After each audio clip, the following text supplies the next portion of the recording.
Bonjour à tous, je m'appelle Elena Maglaro, je suis ingénieure de recherche et développement au Centre Observation Impact Énergie OIE, au sein de l'École des Mines.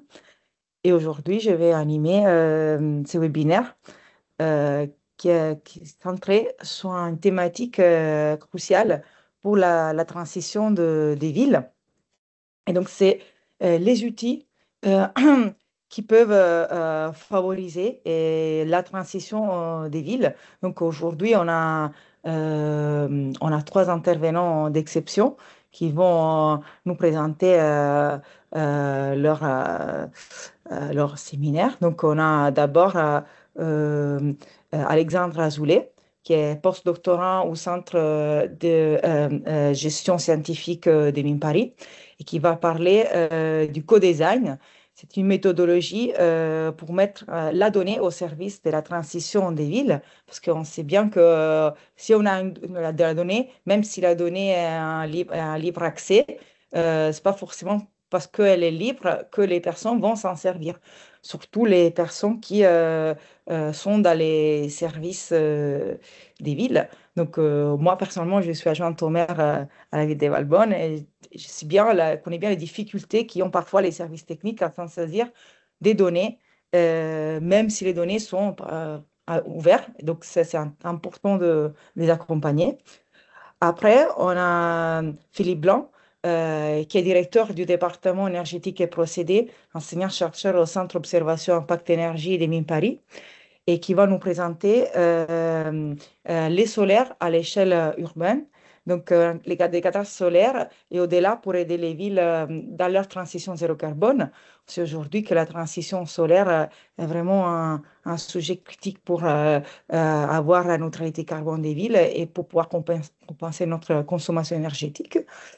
Et enfin, notre dernier intervenant est David Canal, qui est coordinateur à innovation urbaine pour l'aménagement des villes et des territoires de l'ADEME, qui va nous présenter les démarches d'innovation à l'ADEME et des nouveaux modes d'intervention au service des villes et territoires sobres. C'est que l'ADEME est toujours à côté des villes dans leur transition. Et c'est très important de voir quels sont les outils et les modes d'intervention qui propose l'ADEME à côté des villes. Donc, pour ne pas perdre encore du temps, vu que le temps est, est serré, je laisse tout de suite la parole à Alexandre Azoulay qui va nous parler du co-design.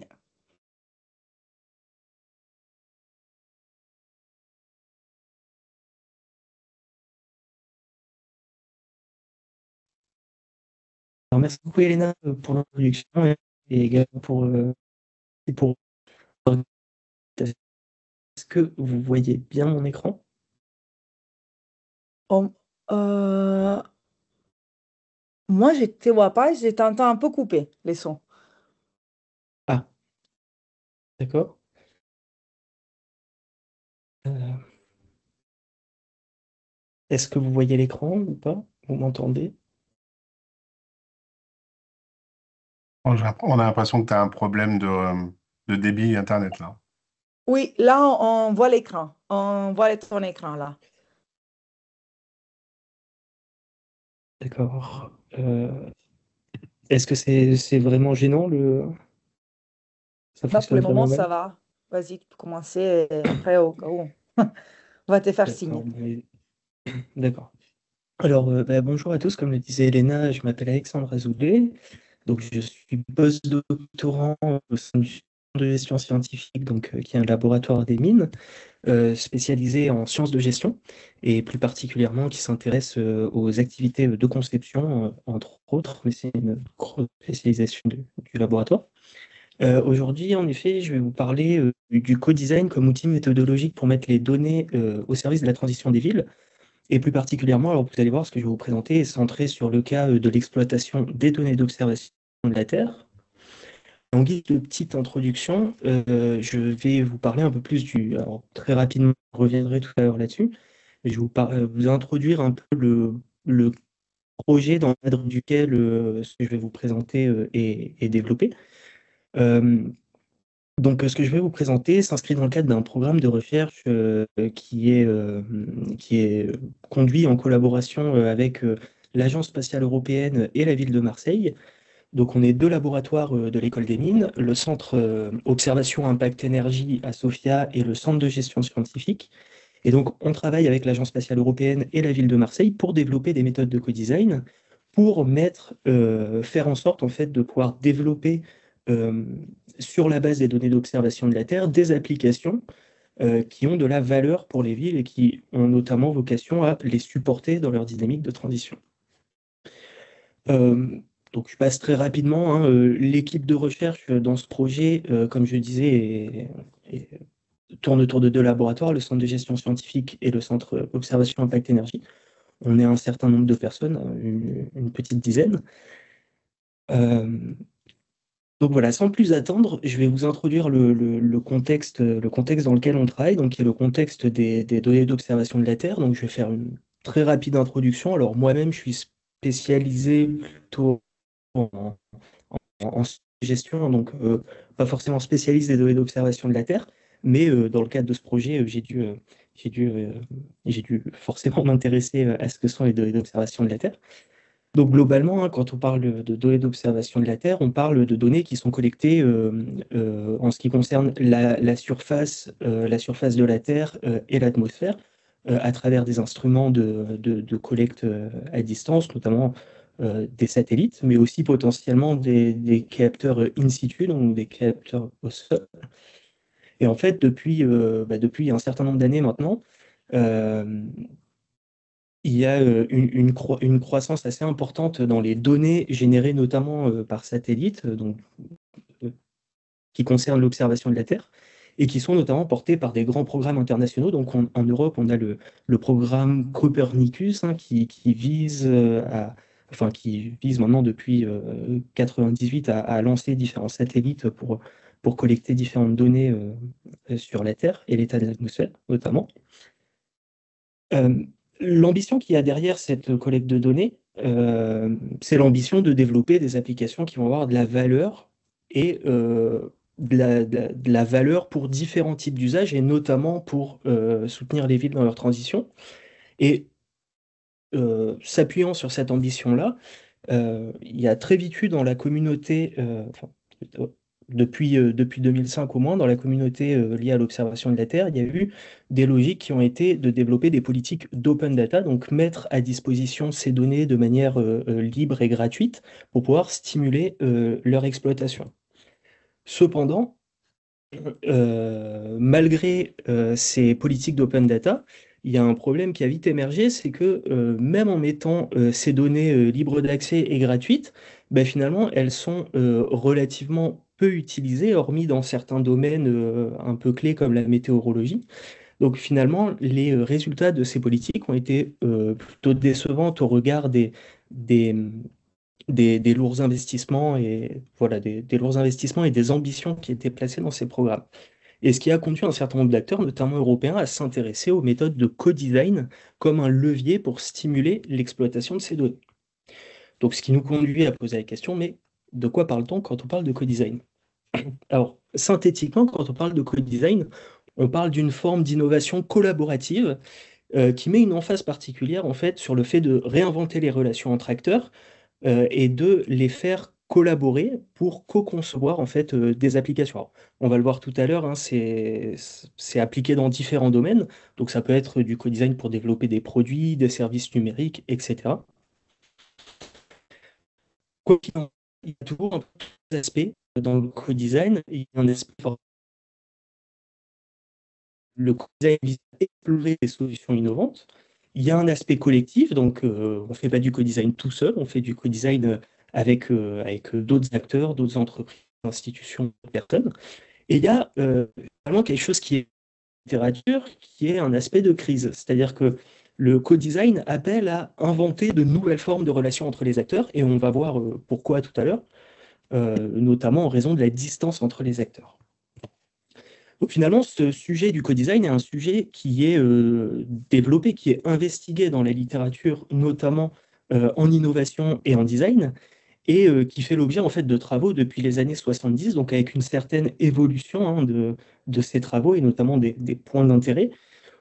Donc, dans les années, des années 70 aux années 90, on s'intéressait principalement au co-design dans le contexte, en fait, du co-développement entre les acteurs du hardware et du software, notamment dans l'industrie électronique. Puis, dans les années 90, on a eu un peu un basculement vers de nouvelles formes de co-design, notamment dans les industries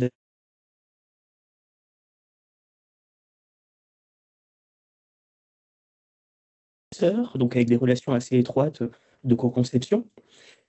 Et dans les années 2000, on a un nouveau tournant dans la littérature avec un courant qui se développe autour du co-design, donc dans le domaine des biens de consommation, et qui se concentre plutôt sur des dynamiques de co-conception entre les entreprises et leurs clients potentiels. Donc on pense notamment à des entreprises comme par exemple Lego ou Nike qui vont impliquer leurs consommateurs dans le développement de leurs produits. Et finalement, il y a un élément qui est important, une problématique qui est importante dans cette notion de co-design et qu'il faut bien saisir, c'est la notion de distance entre les personnes qui vont co-designer. Donc quand on parle de distance, hein, généralement on distingue différents types de distance. Le premier qui est flagrant, c'est la distance géographique. Mais on parle aussi de distance organisationnelle, dès lors qu'on fait collaborer des entreprises ou des acteurs qui ont des statuts différents, bah, ils ont différentes manières de s'organiser, etc. Des distances cognitives avec des acteurs qui ont différentes manières de comprendre des problématiques communes, des différentes façons de fonctionner, etc. Des distances institutionnelles, lorsque les acteurs qui collaborent répondent à des régimes de normes ou de règles un peu différents et des distances sociales lorsque vraiment les pratiques sociales, culturelles divergent. Et finalement, la distance entre les acteurs va constituer d'une certaine manière un obstacle au fait qu'ils puissent collaborer, se comprendre, travailler ensemble. Et en fait, cette problématique-là est d'autant plus forte dans le domaine de l'observation de la Terre que l'exploitation des données d'observation de la Terre implique de faire collaborer des acteurs qui sont des experts techniques de la donnée, donc vraiment des experts, donc ça implique des expertises très pointues, donc de faire collaborer ces acteurs-là avec des acteurs qui, par exemple, ben, comme les acteurs des villes, qui ne connaissent pas forcément, enfin, qui sont forcément pas experts dans les données d'observation de la Terre, mais qui souvent ne connaissent même pas ce domaine-là, ou de très loin, et ne savent pas vraiment quelles sont les opportunités et challenges associés à l'exploitation de ces données. Donc finalement, ce qu'on constate dans le domaine de l'observation de la Terre, et ça c'était déjà pointé par des travaux qui ont été conduits au sein du Centre de gestion scientifique il y a quelques années, c'est qu'il y a une situation de grande distance. Donc il y a une grande distance sur différentes dimensions. Donc à la fois il y a une distance forte organisationnelle, cognitive, institutionnelle, sociale et géographique entre ces acteurs. Et en fait, ce qu'on constate, c'est que franchir cette grande distance, faire collaborer des acteurs experts dans les données d'observation de la Terre avec des acteurs tels que des villes, par exemple, qui ont des problématiques très opérationnelles, implique des méthodes de co-design spécifiques et j'ai envie de dire particulièrement exigeantes. Donc, il y a des travaux qui ont été conduits dans ce sens-là, notamment dans le cadre d'un projet européen qui s'appelle le projet eShape, donc qui concernait déjà l'exploitation des données d'observation de la Terre et qui intégrait un work package qui était dédié au développement de méthodes de co-design pour supporter l'exploitation de ces données. Donc, c'est des travaux qui avaient déjà été conduits par le centre OIE et le centre de gestion scientifique et qui ont notamment conduit à la thèse de Raphaël Barbier, soutenue en 2023. Donc, les travaux que je vous présente là s'inscrivent un peu dans la suite de ça et en fait explorent des méthodes de co-design dans un nouveau contexte qui est le contexte du projet Destination Earth, sur lequel je vais revenir tout de suite. Donc, je vais peut-être accélérer un tout petit peu. Le projet Destination Earth, donc c'est un projet qui a été lancé il y a quelques années maintenant, notamment, enfin, qui a été lancé par la commission, enfin, un programme qui a été lancé par la Commission européenne et sur lequel est impliqué l'ESA, et qui en fait a pour objectif de développer un twin digital de la Terre, donc un jumeau numérique, qui a pour vocation en fait à, à stimuler stimuler et faciliter l'exploitation des données d'observation de la Terre. Et en fait, alors, je ne vais pas forcément rentrer trop dans le détail de ce projet-là, mais simplement ce qu'il faut comprendre, c'est qu'il y a trois grands acteurs qui sont impliqués dans ce projet-là. EUMETSAT, CMWF et l'ESA, et qui collaborent en fait pour construire ces twins digitaux, enfin oui, ces twins digitaux, et pour les exploiter au travers d'une plateforme, donc ce qu'on appelle la Core Service Platform, qui a pour objectif de mettre à disposition les capacités de ces jumeaux numériques pour le développement de diverses applications, notamment destinées aux villes. Et nous, en fait, le projet qu'on conduit se focalise en fait sur la partie, sur la partie plus downstream, comment, partant de cette plateforme-là, on arrive à développer des applications pour différents types d'acteurs qui sont, comme je le disais tout à l'heure, ben, séparés par une grande distance et dont les voies de collaboration ne sont pas évidentes. Donc, je le disais tout à l'heure en introduction, donc je vais passer assez rapidement. Euh, notre, euh, Notre travail dans ce projet s'inscrit dans le cadre d'un contrat avec l'Agence spatiale européenne, comme je le disais, qui vise à développer des méthodes de co-design pour exploiter cette plateforme. Et en particulier, on se focalise sur un cas qui est le cas de la ville de Marseille.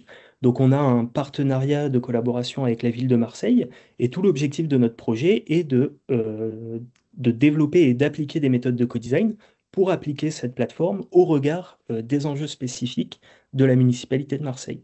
Donc en fait, notre ambition collective est à la fois de développer des méthodes de co-design, mais aussi de développer des choses très concrètes pour la ville de Marseille. Alors pourquoi la ville de Marseille, me direz-vous?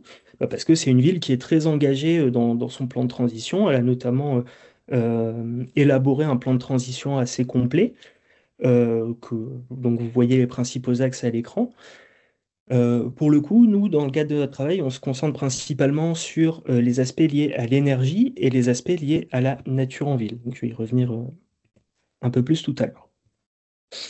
Donc, j'en viens maintenant au cœur du sujet, après, après cette longue introduction et contextualisation.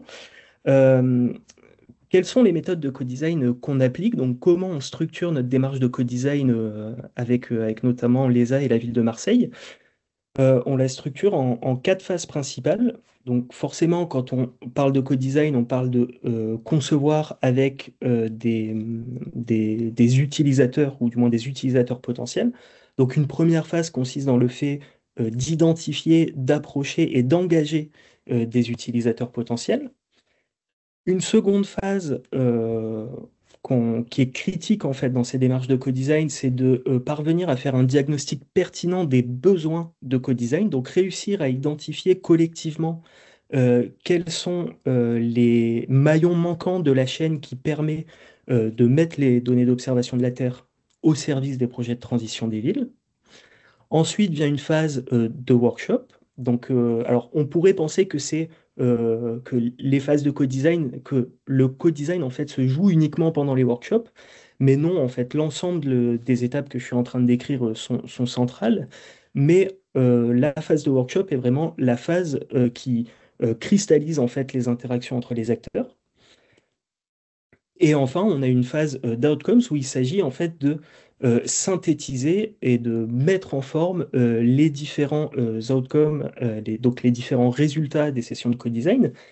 Et un point important ici est de souligner que l'objectif d'une bonne démarche de co-design est de pouvoir stimuler des relations continues entre les acteurs. Alors, je vais revenir un poil plus en détail. Donc, tout au long de ces quatre phases de ce processus de co-design, euh, l'expérience montre en fait qu'il ne s'agit pas simplement de développer des éléments techniques, mais aussi constamment de s'efforcer de construire un terrain fertile pour des collaborations présentes certes, mais également futures. En quelque sorte, si suite à une démarche de co-design, les relations s'arrêtent, c'est presque un échec. L'objectif est vraiment de faire en sorte de construire des relations résilientes entre les acteurs. Euh, et notamment, dans notre cas, j'ai envie de dire un KPI de ces actions-là, ce serait de faire en sorte que Marseille puisse, suite à nos actions, puisse mobiliser la plateforme, les acteurs de Marseille puissent mobiliser la plateforme en fait par eux-mêmes sans notre intervention.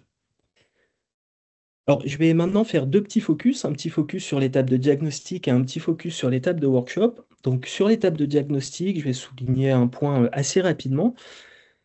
En fait, ici, vous voyez à l'écran un outil qui supporte nos actions, notamment dans les phases de diagnostic, qui est en fait le Data Information Value Journey, et qui se base sur une idée simple. En fait, qu'est-ce que c'est créer des applications porteuses de valeur sur la base des données d'observation de la Terre? Ben, en fait, c'est reconstruire toute la chaîne de transformation qui va de la donnée brute vers l'utilisateur et son usage. Et en fait, cette chaîne de transformation passe par plusieurs étapes. Et un grand enjeu en fait du diagnostic de co-design, c'est de comprendre quels sont les éléments manquants sur ces différentes étapes.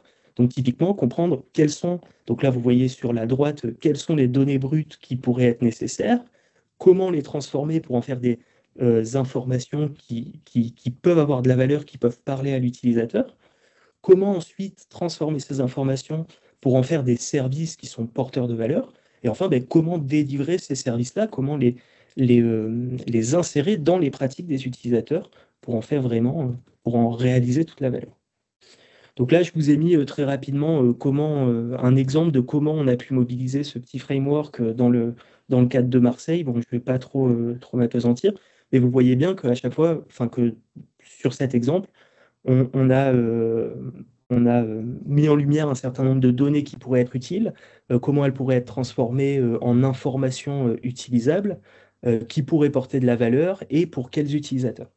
Et ce que vous voyez aussi, c'est que dans cette phase de diagnostic, on a identifié, certes, ce qu'on savait, ce qu'on pouvait anticiper et ce qu'on pouvait avoir comme idée, mais on a aussi identifié différents points qui étaient complètement inconnus et qui devraient être, qu'on allait devoir résoudre à travers les workshops de co-design. Donc là, c'est là où vous voyez les points d'interrogation.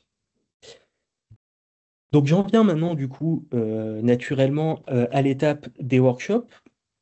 Donc les workshops, alors, encore une fois, un peu rapidement, il y a deux grands types de challenges au moins à résoudre pendant les workshops. Les premiers sont des enjeux un peu techniques à travers, donc on a identifié quatre critères, quatre grandes problématiques qui sont à résoudre. La problématique qu'on appelle usefulness, donc quelle est la valeur qu'on veut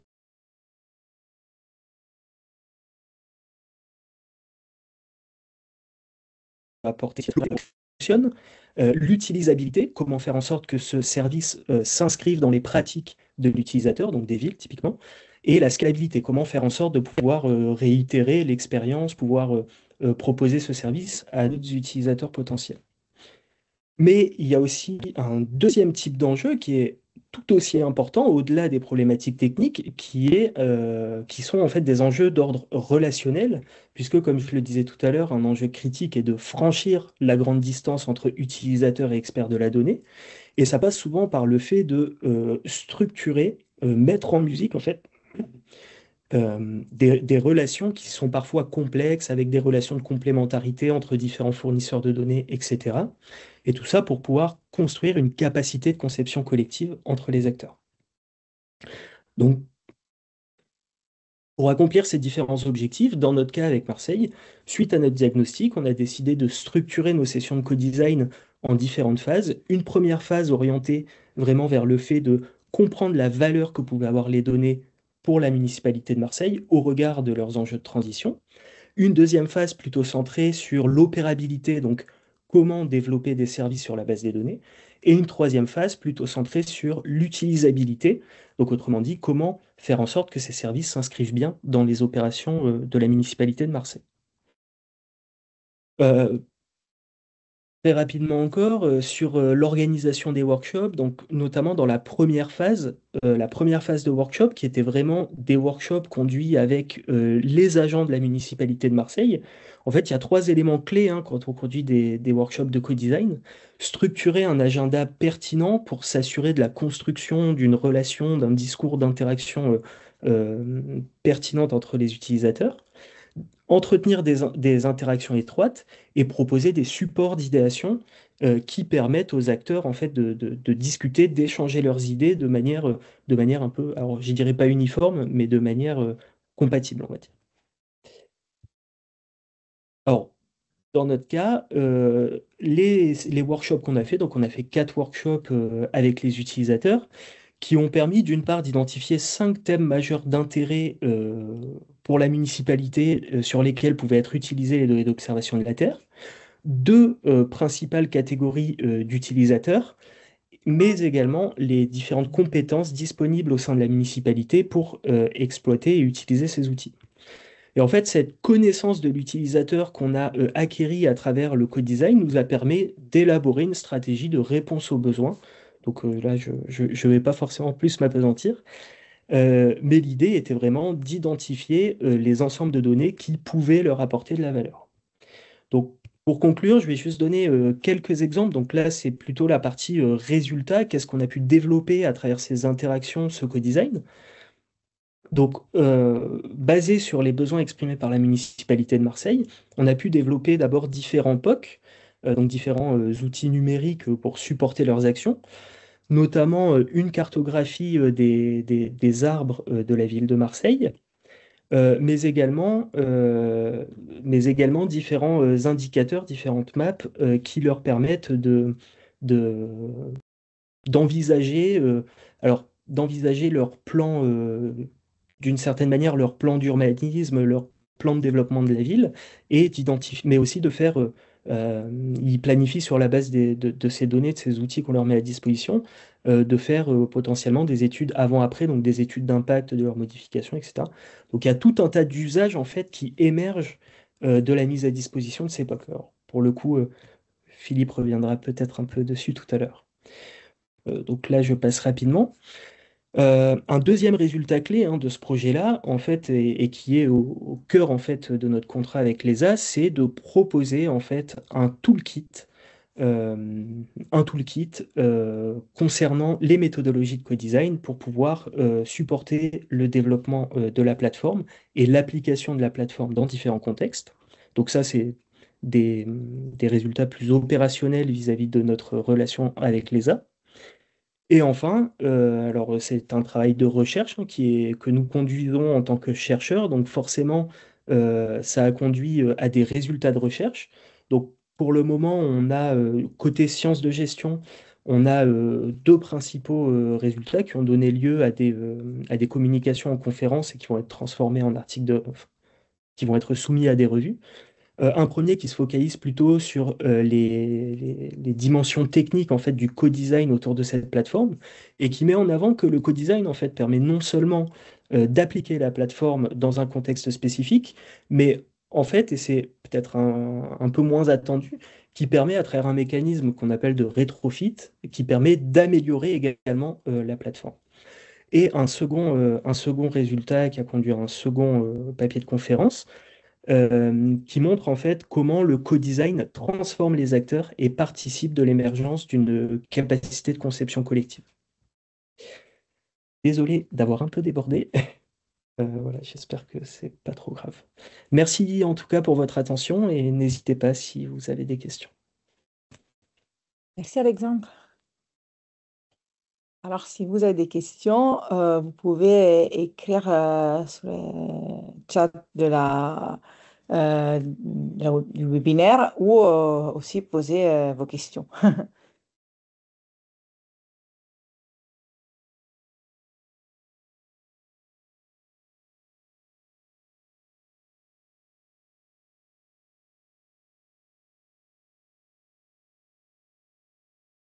Je vous laisse un peu de temps pour réfléchir. Sinon, vous pouvez aussi poser les questions à la fin et après les autres interventions.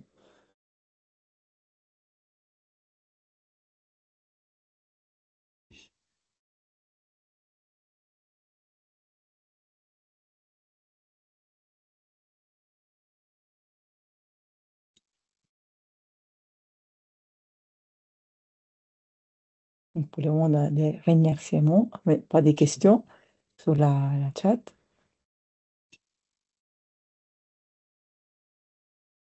Si vous n'avez pas des questions tout de suite, je peux laisser la main à Philippe pour la partie solaire. Et après, vous aurez quand même le temps plus tard de poser vos questions. Très bien, merci Elena. Je vais partager mon écran. Vous m'entendez bien? Oui, Merci. Et vous devriez voir mon écran maintenant. oui, on va voir. Ok, parfait. Donc, je vais commencer. Tout d'abord, je voudrais remercier l'organisation de TTI.5 et Elena pour l'organisation de ce webinaire et l'invitation. Et à la suite de la présentation d'Alexandre, finalement, on va voir un peu dans le détail, un peu plus dans le détail, ce qu'on peut apporter grâce à l'observation de la Terre pour déterminer, caractériser le solaire, l'énergie solaire, on va dire, à l'échelle urbaine, en parlant de cadastre solaire et au-delà, pour aider les villes dans leur transition zéro carbone.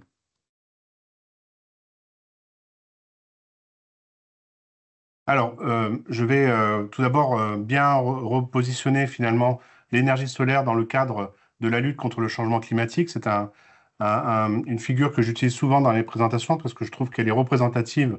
Elle ne représente pas l'ensemble des questions liées à la transition énergétique, mais elle parle du changement climatique et des moyens de lutter contre les émissions de gaz à effet de serre exprimées en gigatonnes de CO2 équivalent par an. Et ici, on voit, donc par le GIEC, hein, le document qui a été édité en 2022, l'ensemble des moyens dont on a à notre disposition, aurait à notre disposition pour euh, euh, réduire ces émissions nettes de gaz à effet de serre, de gigatonnes de CO2 équivalent par an. On voit finalement l'occupation du sol, bien sûr l'énergie sur laquelle je vais revenir, les bâtiments, le transport, l'industrie et tout ce qui est autre par rapport à cette section.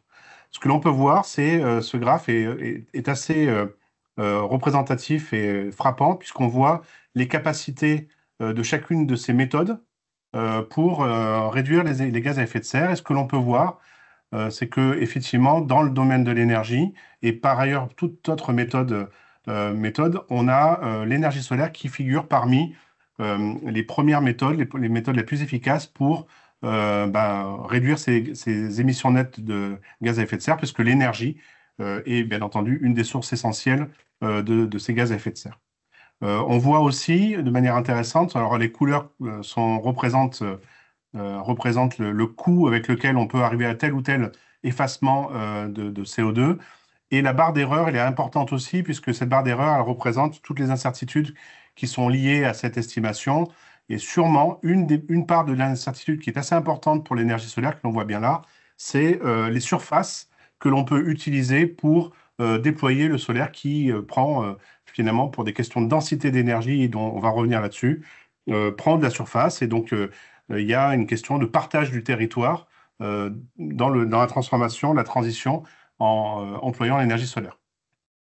Alors, ce qu'il faut savoir, c'est que la Terre est à 150 millions de kilomètres du Soleil, qui émet de manière isotrope une énorme quantité, une puissance, un flux rayonné important, et à chaque instant, finalement, la Terre et son atmosphère intersectent l'équivalent de 175 millions de gigawatts, ce qui est absolument énorme. Et finalement, quand on intègre pendant 60 minutes cette énergie qui nous vient tout le temps depuis le Soleil, qui est une fraction de la puissance rayonnée, puisque on est à 150 millions de kilomètres, en 60 minutes, la Terre reçoit l'équivalent en énergie de ce que l'humanité consomme, toute énergie confondue, en un an, qui est à peu près 170 pétawattheures.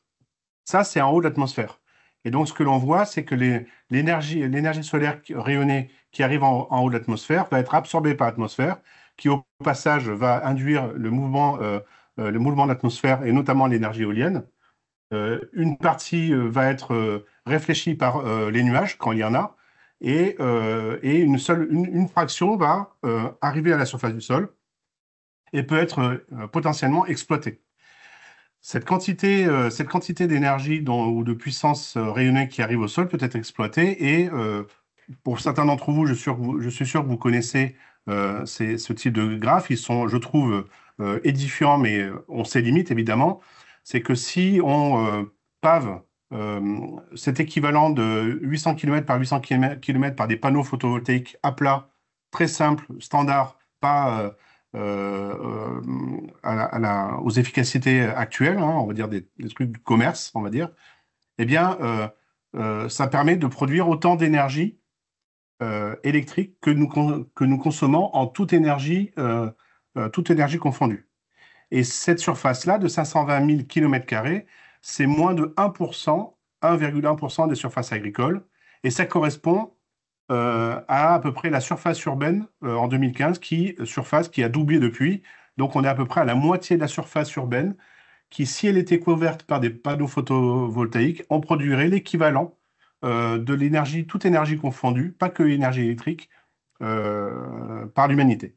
On peut faire le même calcul pour la France, et là, toute énergie confondue, on se retrouve avec 6800 km², un carré de 82 km par 90 km, qui correspond à 6% de la surface urbaine en France. Donc là, ça laisse entrevoir finalement la nécessité de penser surface, mais on voit aussi que les surfaces agricoles, qui posent des questions aussi alimentaires évidemment, mais pas que énergie, hein, et l'intérêt de voir si on peut déployer ces systèmes photovoltaïques dans les zones urbaines déjà anthropisées, permettant d'éviter d'anthropiser des surfaces naturelles. Alors, je voudrais très rapidement aller sur cette question de transition nationale bas carbone. Donc finalement, alors très rapidement, hein, on va de manière tendancielle baisser notre consommation d'énergie, toute énergie confondue, hein, moins 40%, de passer de 1600 TWh à 930 TWh. Mais ce que l'on voit en parallèle, c'est qu'il y a effectivement un transfert de la consommation d'électricité qui fait que l'un dans l'autre, bien qu'on diminue notre consommation énergétique globale, on va augmenter de manière importante notre consommation électrique. Et donc, dans la transition que l'on doit faire, eh bien, on doit augmenter notre capacité de production électrique, surtout dans un contexte où les centrales nucléaires historiques vont toutes arriver en fin de vie, plus ou moins à 10 ans, 15 ans devant nous. Donc, il faut penser à voir comment on déploie de nouvelles infrastructures de production d'électricité pour faire cette transition nationale bas carbone. RTE a fait un travail remarquable de prospective, les futurs énergétiques et électriques 2050 d'RTE. Et là où je veux en venir, c'est qu'en fonction des scénarios pour répondre à cette question, on voit que le solaire, selon que l'on met du nucléaire ou on n'en met pas, ou selon les différents scénarios, finalement, le solaire sera entre 70 et 210 gigawatts crête installés pour répondre aux besoins de la stratégie nationale bas carbone. Pour un ordre de grandeur, 1 gigawatt crête photovoltaïque correspond à 1000 hectares, environ 1000 hectares. Alors pourquoi s'intéresser au photovoltaïque urbain? Puisqu'on a une démographie urbaine importante et croissante de manière stable. La croissance est stable. Et donc, c'est intéressant de produire de l'électricité locale, renouvelable, non émettrice de pollution pendant la phase de production électrique, au plus près de la demande énergétique, là où la démographie est la plus importante.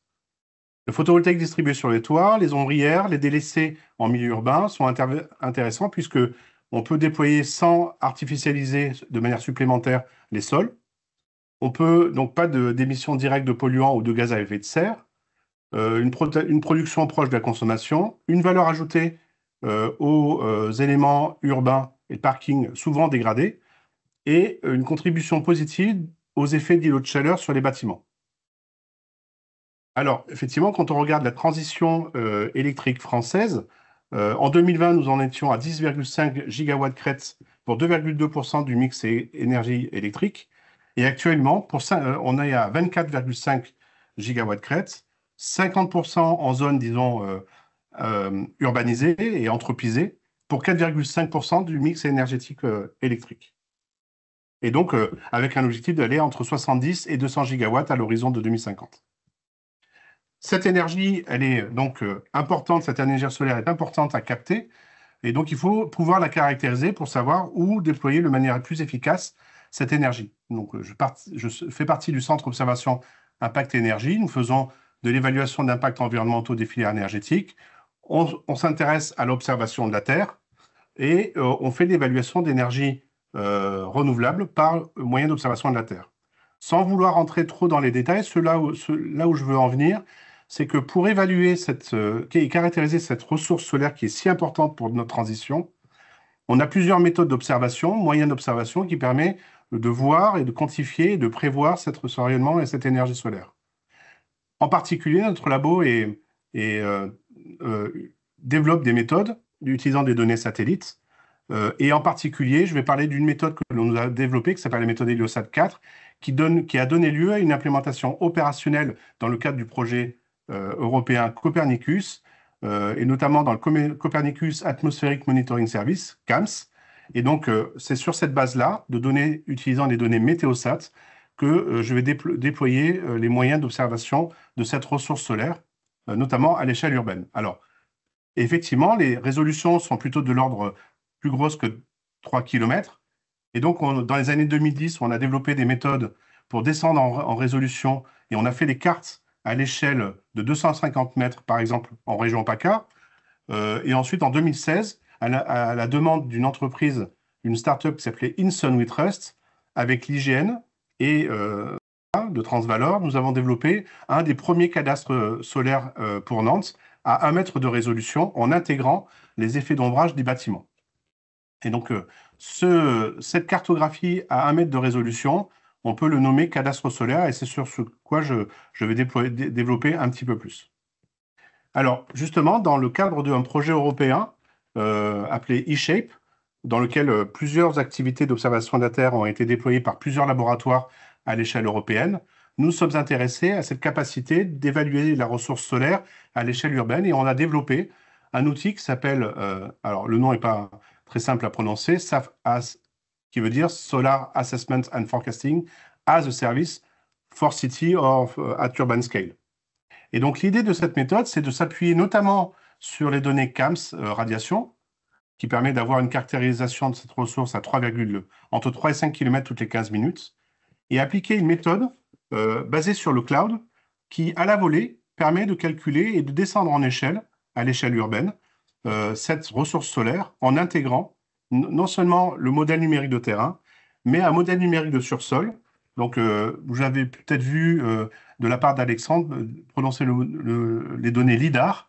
Les données LIDAR, c'est ce qu'on a de mieux comme information actuellement en termes de résolution, hein, de l'ordre de 10 à 20 cm de résolution, en cours par des technologies LIDAR aéroportées.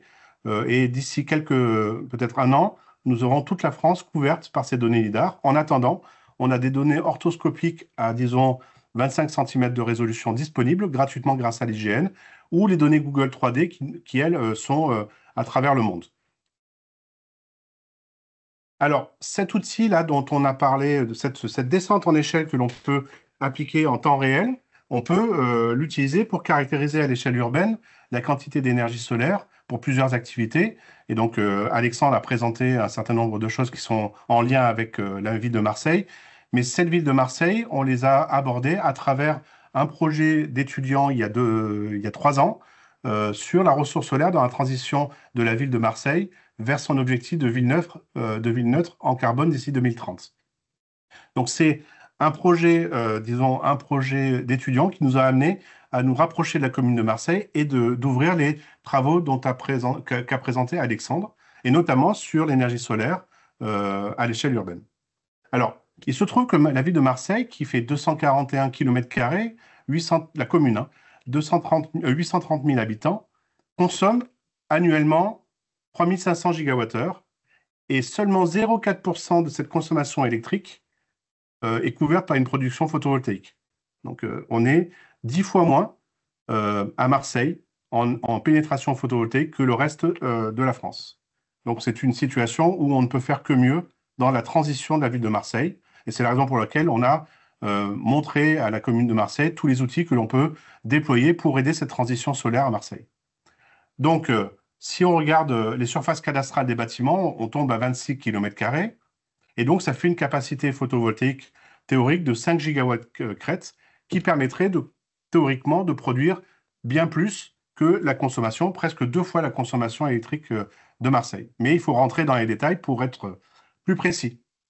Donc, justement, en utilisant les outils dont je vous ai parlé issus de eShape, on a pu distinguer, en utilisant ces données des modèles numériques de surface issus des données LIDAR à 20 cm de résolution, déployés notamment par Etienne V, d'évaluer la planéité locale et les inclinaisons maximales des bâtiments pour éliminer les bâtiments qui ne sont pas propices et les surfaces qui ne sont pas propices a priori au développement photovoltaïque.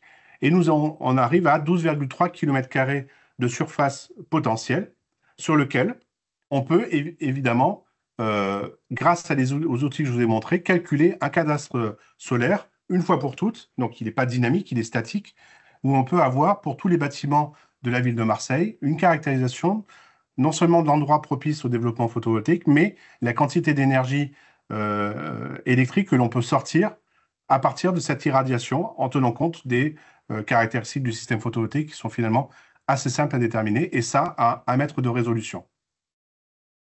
Et donc, une fois qu'on a développé ça, eh bien, il est assez facile d'exploiter, merci Elena, il est facile d'exploiter ces données pour caractériser de bien plus fine façon le potentiel photovoltaïque de la ville de Marseille en fonction de la qualité de rayonnement solaire que l'on désire, c'est-à-dire que si on va vers la droite, là, sur la quantité d'énergie solaire qui arrive par chaque mètre carré, on a des systèmes photovoltaïques qui vont être très rentables, car très bien éclairés.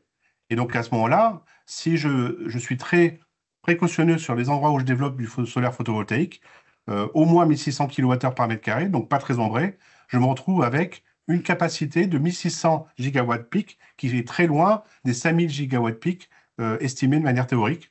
Et on peut avoir les mêmes types d'analyses quand on considère la production électrique associée, qui, elle, finalement, pour le même niveau de seuil, est à 2090 gigawattheures. Donc, on se retrouve un petit peu moins que les 3500 gigawattheures électriques consommés, mais nettement plus que les 0,4%, les 13 gigawattheures produits actuellement photovoltaïques. Donc, Marseille peut s'engager et on a des cartographies qui nous permettent de déterminer les endroits les plus propices pour le développement du photovoltaïque.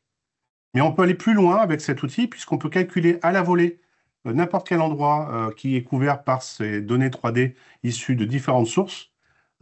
Et donc, on peut calculer, par exemple, non seulement la carte de rayonnement solaire à l'échelle annuelle, mais on peut déterminer des séries temporelles de production photovoltaïque que l'on peut mettre en vis-à-vis d'une consommation électrique et ainsi déterminer l'autoconsommation qui nous semble être la voie la plus intéressante, consommation individuelle ou autoconsommation collective pour le déploiement du photovoltaïque à l'échelle urbaine. Ça présente plein d'intérêts collectifs puisque ça permet de produire de l'électricité bas carbone, mais aussi très peu chère, qui permet aussi d'avoir cette caractéristique de lutte contre la précarité énergétique qui peut être quand même un élément extrêmement important pour la ville de Marseille notamment. Alors, je vous passe les analyses que l'on peut faire, mais effectivement, on peut déterminer les ombrages, les endroits qu'il faut éviter d'installer puisqu'ils ne sont pas, ils vont produire de manière partielle. Et donc, on peut avoir des diagrammes comme ça, mois par mois, qui permettent de déterminer, en fonction que c'est un ciel clair ou nuageux, même ça arrive un petit peu à Marseille, et aussi les effets d'ombrage qui fait qu'on ne peut pas attendre de production dans les débuts de la journée à cause de l'ombrage, et pareil pour la fin de journée à cause d'un ombrage d'un bâtiment qui serait plutôt à l'ouest de ce système photovoltaïque.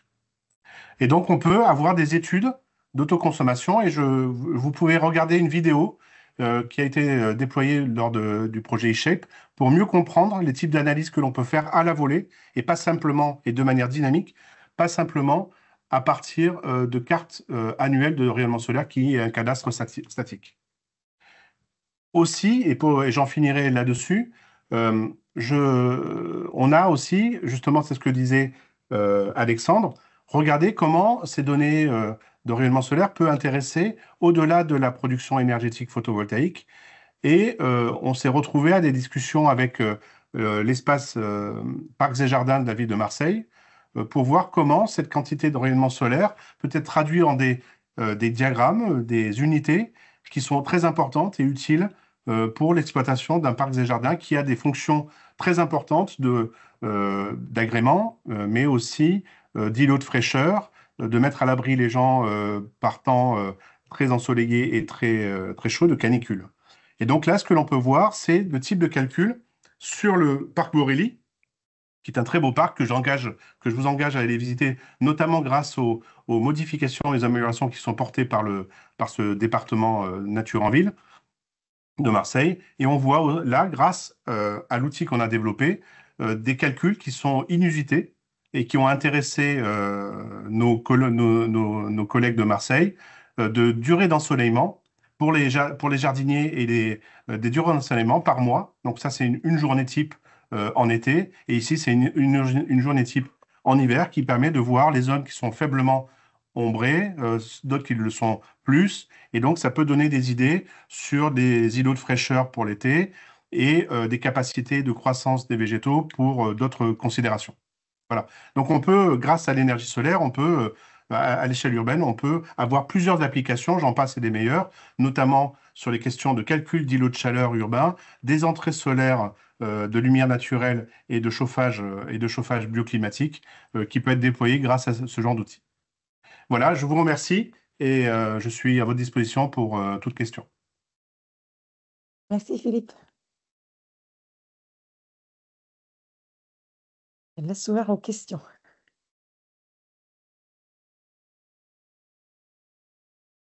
Alors, je lis la question si tu veux. Oui.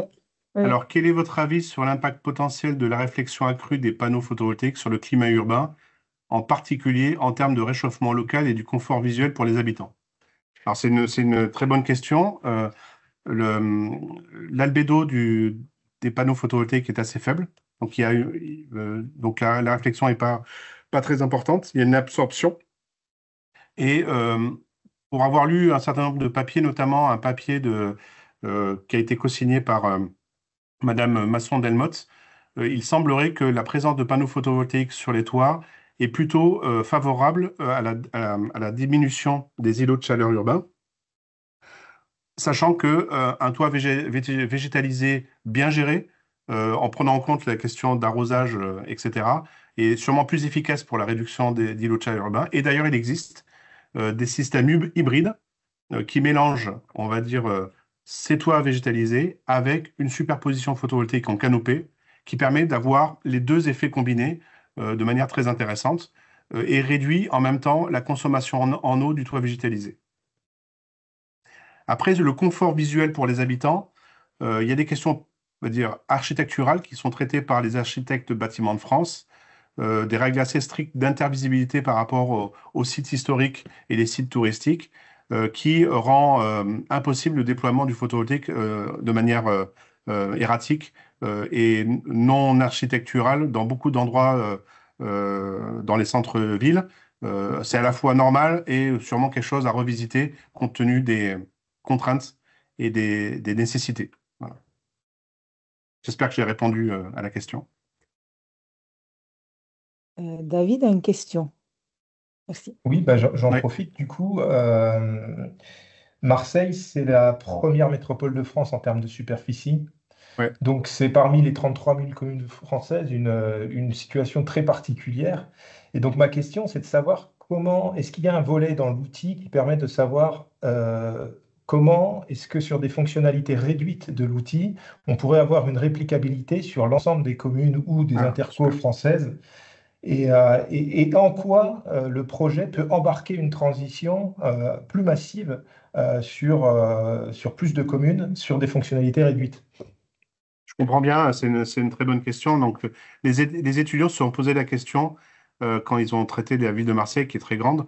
Donc, elles ont déjà essayé de réduire la typologie de la ville de Marseille en zones pour essayer justement d'évaluer cette généricité des analyses. Et donc, effectivement, architecturalement, il y a des densités particulières de typologie de bâtiments pour lesquels on peut avoir des stratégies identifiées. On ne l'a pas fait, mais les étudiants ont travaillé là-dessus. Si ça vous intéresse, on pourra vous donner le rapport des étudiants là-dessus. Justement, ils ont travaillé là-dessus, sur une vue d'ensemble, représenter des cas particuliers qui permettent ensuite de généraliser, mais sur la ville de Marseille. Ensuite, sur l'outil que l'on propose, on réfléchit à ce que cet outil, dans une version simplifiée, puisse être mis à contribution à la communauté de manière gratuite pour aider tout un chacun à, de manière impartial, on va dire non commercial, d'aider à ces décisions pour toutes les villes. Voilà. Donc on discute et on réfléchit à ce genre de choses, sachant qu'on a aussi en tête un déploiement commercial, mais sûrement pour des moyens et des objectifs plus détaillés de déploiement.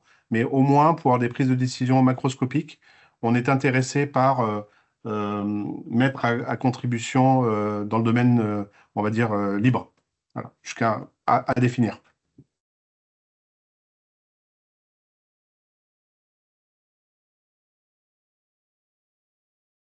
Merci.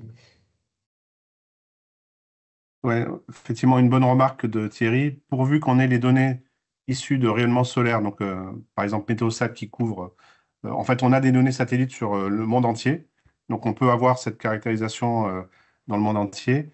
Et la donnée importante, c'est les données 3D. Ce genre de données se développe dans les villes. La France va être couverte par de la très très bonne qualité de rayonnement, de modèles numériques de sursol grâce au projet LIDAR HD, et on peut les remercier parce que c'est quand même extraordinaire comme données, avec plein d'autres usages. Donc le co-design est vraiment très important pour ça. Et à travers le monde, c'est assez disparate, mais il faut savoir que Google Earth dispose de données à travers le monde, pas partout, pas de manière, mais quand elles sont là, elles sont de très bonne qualité. Oui, on l'a fait par exemple en République tchèque. Ouais. On a des données aussi.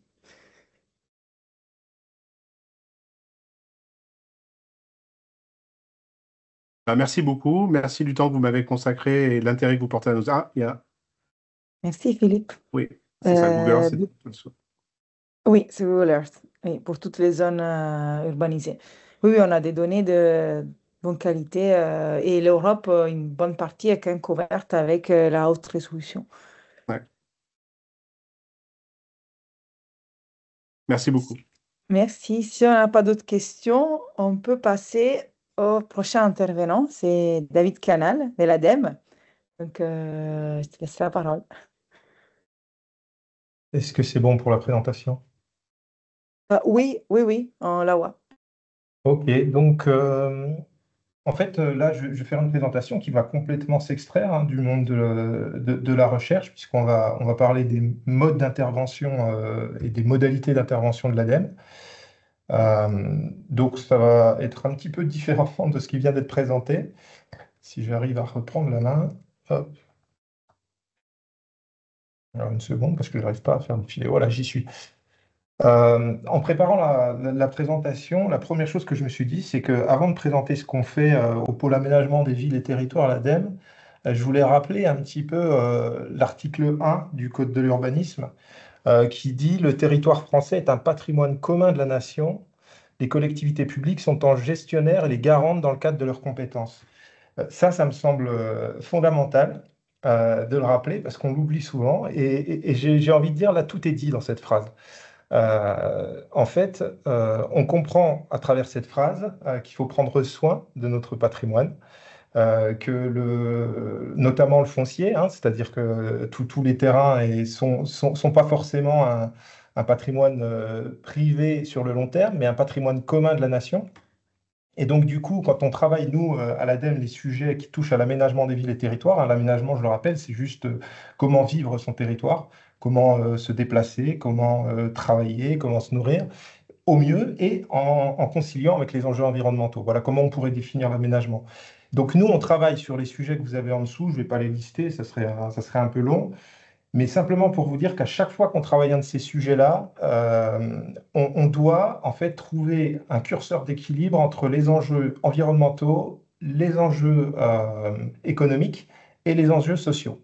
C'est vrai pour le cas du rafraîchissement urbain dont on vient de parler.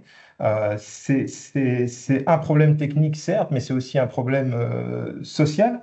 C'est un problème économique pour les collectivités qui ont des actifs échoués dans leur ville, qui mettent en place des solutions de rafraîchissement urbain qui ne sont pas adaptées.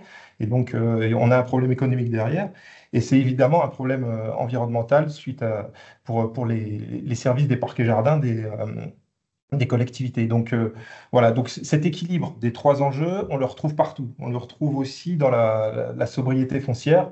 Les enjeux du ZAN, évidemment, c'est au-delà de l'étalement urbain qui génère, je dirais, la prédation sur les espaces naturels, agricoles et forestiers, il y a évidemment les enjeux sociaux qui sont derrière, c'est-à-dire l'éloignement par rapport au lieu de travail. Et donc nous, notre objectif, c'est à chaque fois de concilier ces trois enjeux.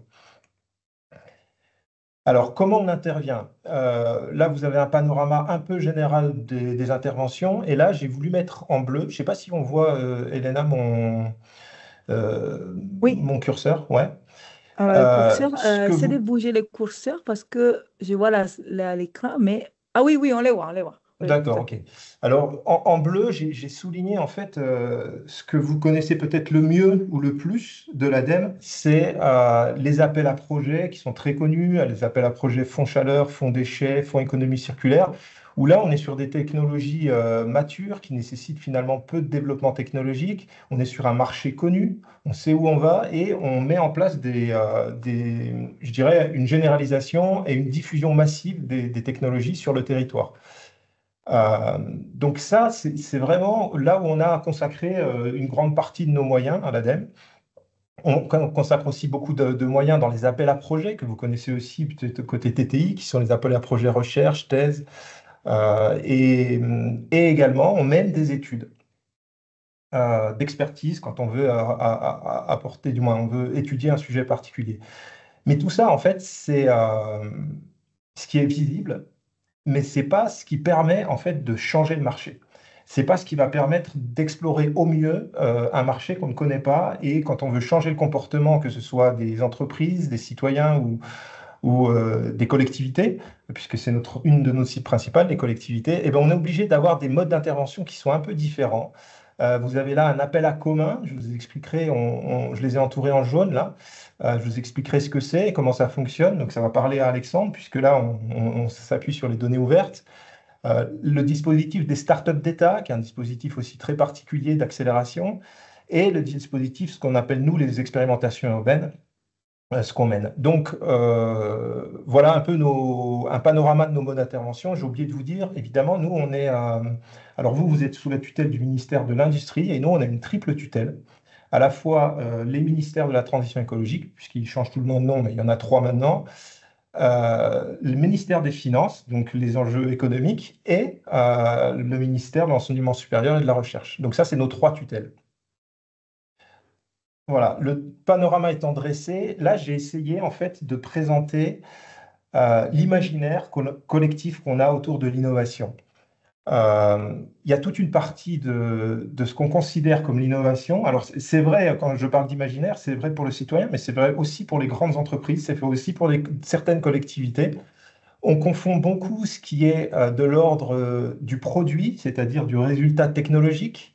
Là, je vous ai mis un petit peu dans l'imaginaire collectif de ce qui se trame autour du numérique dans la ville. Et ben voilà, typiquement, une publication, du moins, c'est une publication de Syntec Ingénierie où on présente l'innovation avec un casque connecté et puis du numérique. J'ai mis aussi Très Urbain, là, c'est un magazine, je vais remonter juste, j'ai été un peu vite. Hop. Très Urbain, c'est un magazine spécialisé où on va mettre en avant un totem, une architecture, où on va pousser tous les curseurs au maximum sur le bioclimatisme.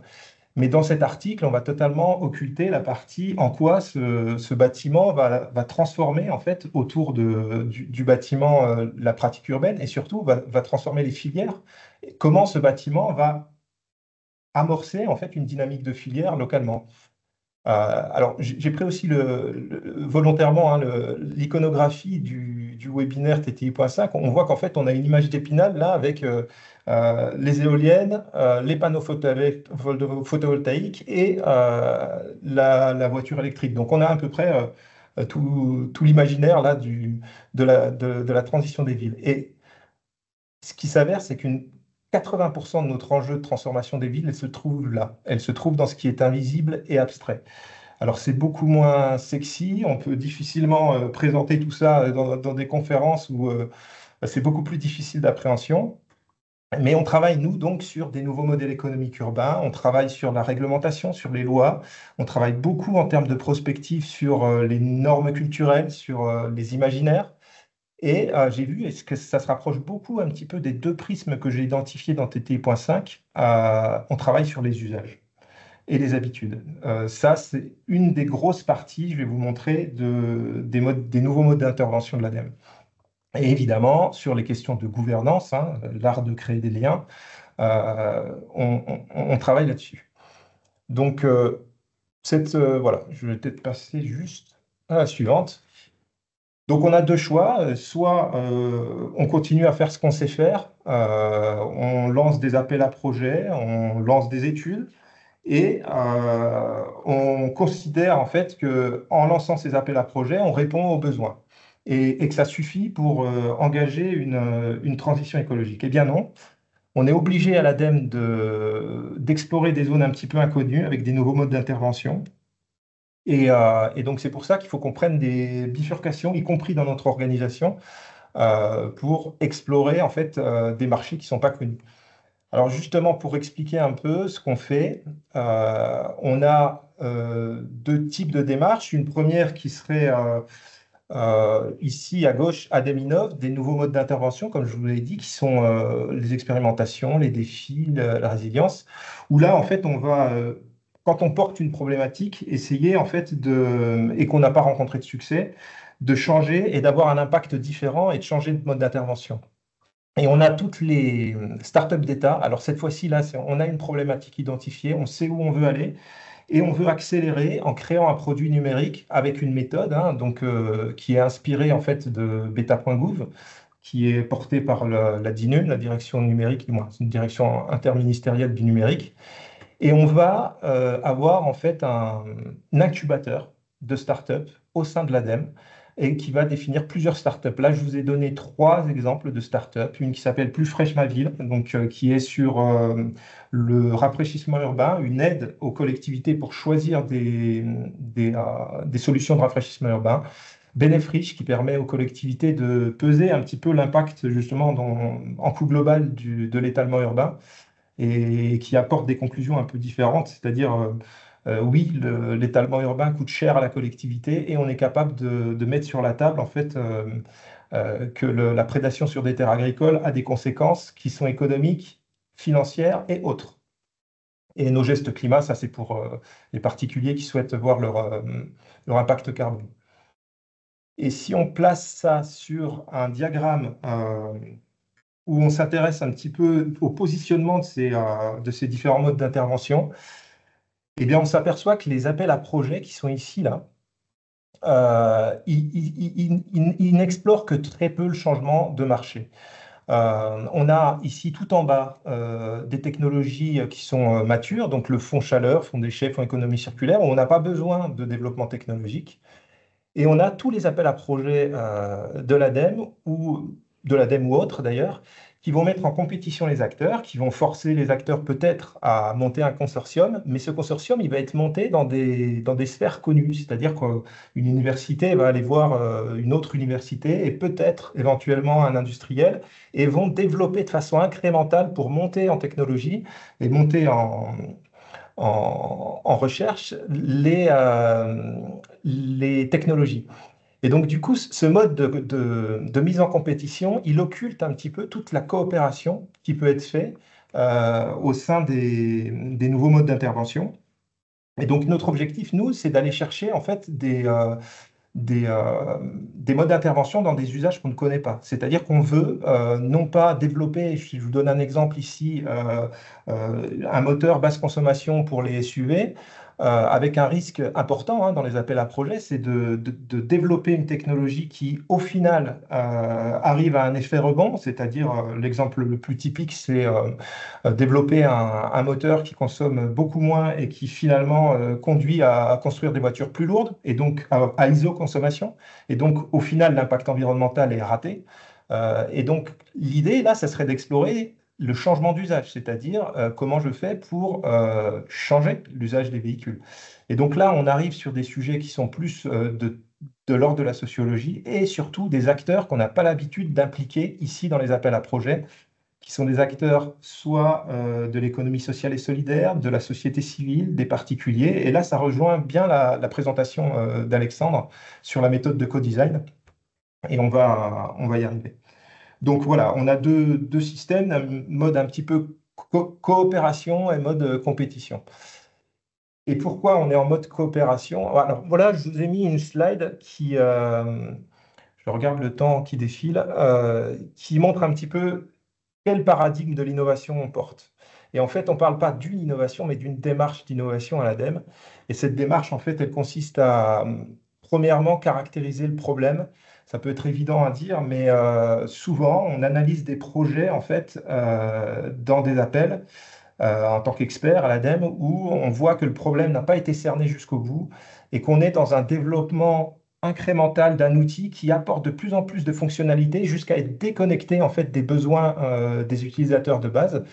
Et donc du coup, nous, ce qu'on porte comme vision de l'innovation, c'est d'aller au fond de la problématique et la caractériser en termes d'urgence, de criticité, et ensuite de fixer les défis qu'on veut lancer. Et donc, on vient, et je pense que ça va t'intéresser, Elena, c'est que le rôle de la collectivité, pour nous, il n'est pas d'être experte, de devenir un expert des cadastres solaires ou de devenir un expert d'un outil numérique, mais bel et bien d'être capable de définir clairement les objectifs et les défis à fixer pour la collectivité. Alors, l'exemple typique de ça, c'est le rôle de la collectivité vis-à-vis des aménageurs ou des promoteurs. C'est d'être capable de dire, ben, ma collectivité, on a identifié telle souffrance, on a besoin de telle typologie de logement, à tel endroit et à tel niveau de prix, et vous allez les installer à tel endroit. Et donc, le rôle de la puissance publique là, elle est en fait de dire, je demande à toute la force de frappe des opérateurs privés de mettre toute la créativité dans le projet, dans le cadre que je vous fixe. Et donc ça, c'est un petit peu cette démarche-là aussi qu'on promeut auprès des collectivités. Et évidemment, après, ce qu'on porte comme vision de l'innovation, c'est que une fois qu'on a identifié ce problème et qu'on a identifié la valeur ajoutée de résoudre le problème, c'est de développer un projet qui répond à un développement minimum et de le tester immédiatement. Et donc là, je vois que la ville de Marseille, elle est en co-développement dans l'outil. C'est très bien parce que nous, ce qu'on fait, c'est à chaque fois, on demande des bêta-testeurs, c'est-à-dire qu'on embarque des collectivités en disant, voilà, est-ce que cette fonctionnalité-là va parfaitement répondre à vos besoins et est-ce qu'on y va ou est-ce qu'on arrête? C'est un peu la démarche aussi d'une startup d'État. Donc, je vous donne 3 exemples de modes d'intervention. L'appel à commun. Donc, l'appel à commun, c'est tout simplement, en fait, de produire des ressources ouvertes, évidemment, dans le cadre de défis qu'on va fixer, dans le cadre d'une communauté. Donc, on va regrouper, en fait, on va lancer un appel en disant, vous avez une problématique commune, est-ce que vous êtes prêts à collaborer ensemble à un outil commun qui sera gratuit, qui utilisera les données en open source et qui vous permettra peut-être à chacun, même si vous êtes une entreprise dans un modèle économique plutôt compétitif, à avancer plus vite vers votre marché parce que vous aurez au moins cette brique-là de développer en commun. Donc ça s'appuie sur des ressources ouvertes. Et donc on a un appel à commun, bon, je ne vais pas aller dessus, mais qui permet d'adresser le défi de lutte contre l'étalement urbain, de rendre les villes plus denses et désirables. Donc cet appel à commun, en fait, on le lance depuis maintenant 3 ans. Et on a 80 communs qui ont été développés. Je vous en donne un exemple.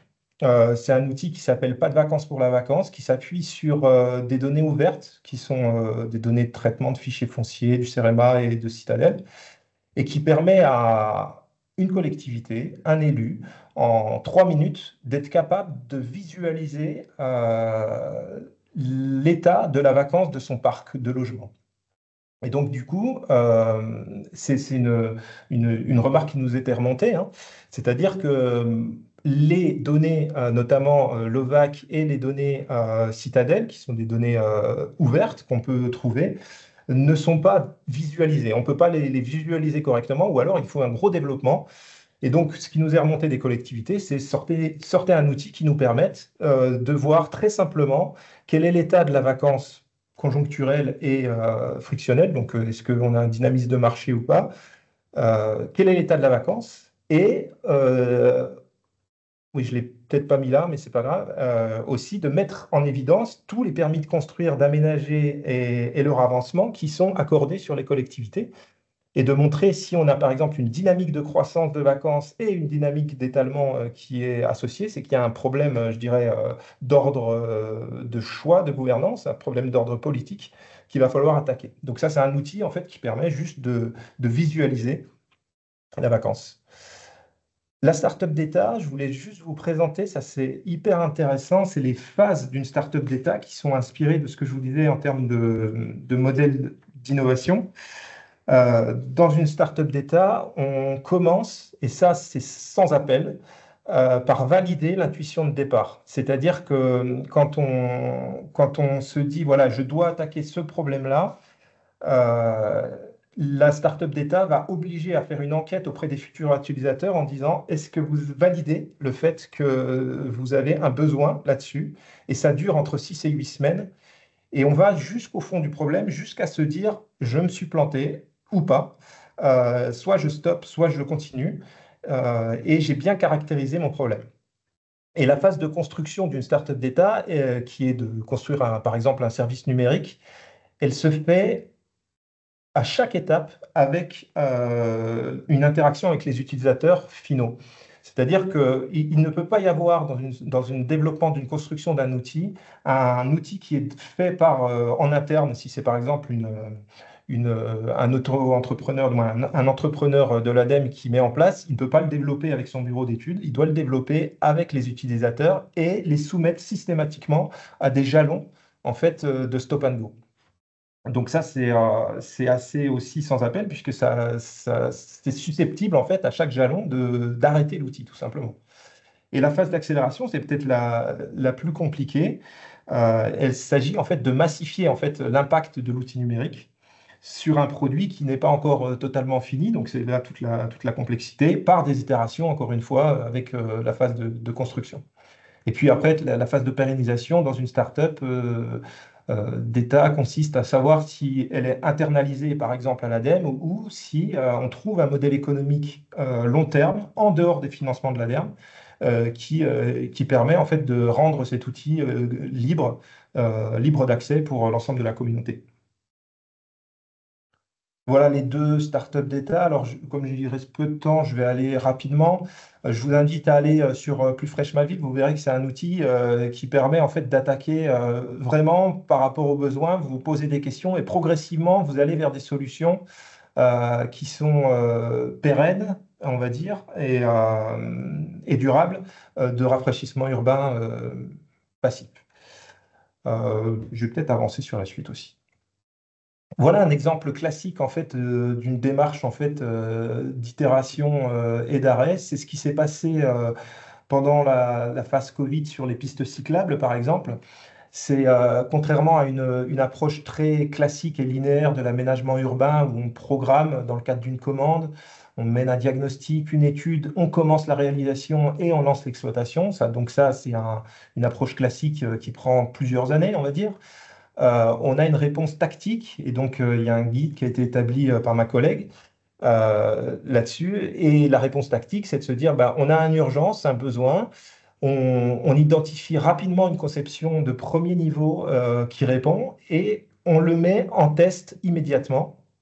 Et c'est de là que partent les phases d'évaluation et d'adaptation avec une phase d'enquête. Et on met fin à cette expérimentation pour savoir si on pérennise après un aménagement plus durable, une piste cyclable cette fois-ci correctement balisée, ou si on revient à un aménagement préalable. Donc ça, c'est typiquement en fait en urbanisme se saisir en fait d'une démarche d'innovation.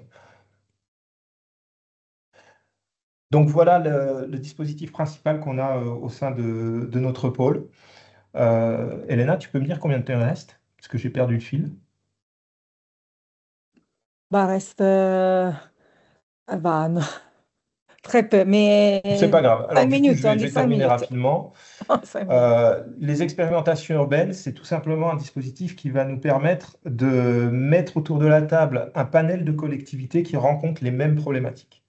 Et donc, on va, par exemple, sur le fameux ZAN dont vous avez entendu parler, prendre 15 collectivités de diverses tailles pionnières qui sont prêtes à mettre en œuvre la politique de sobriété foncière sur leur document d'urbanisme et sur leur politique d'urbanisme en général, et travailler le sujet avec eux et co-construire en fait les outils dont ils ont besoin et de les designer avec eux. Donc ça rejoint la présentation de co-design. Et une fois qu'on a designé ces outils, on va les diffuser à l'ensemble des collectivités. Donc c'est un dispositif expérimental qui dure en général entre 1 et 2 ans. Et on va donc construire les outils et puis ensuite les diffuser à d'autres. Voilà, ça c'est peut-être un slide important. C'est que ce que je vous disais, c'est qu'on confond souvent la fonction avec, du moins, je vais vous donner un exemple très simple. On a une confusion entre le besoin en logement, donc la construction neuve, et le besoin de se loger. C'est-à-dire qu'on confond le problème et la solution. Et donc, nous, ce qu'on essaye de faire à chaque fois, c'est de se poser la question des fonctions. Donc là, par exemple, si on doit travailler, on a besoin non pas de construire des bureaux, comme on le fait à Sofia encore récemment, mais on a besoin de postes de travail, ce qui est très différent. Et donc, si on a besoin de postes de travail, on va poser des questions qui sont notamment celles des usages dont je vous montrais tout à l'heure l'exploration. C'est celle de l'intensification, de la mutualisation, de la modularité, de la réversibilité des espaces. Et toutes ces questions d'usage-là, en fait, ne passent pas par l'acte de construire. Donc, on est un petit peu dans une approche différente quand on se pose des questions comme ça.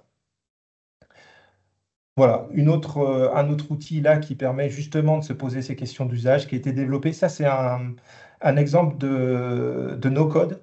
Le no-code, en fait, c'est le développement d'un outil sans développer de code informatique.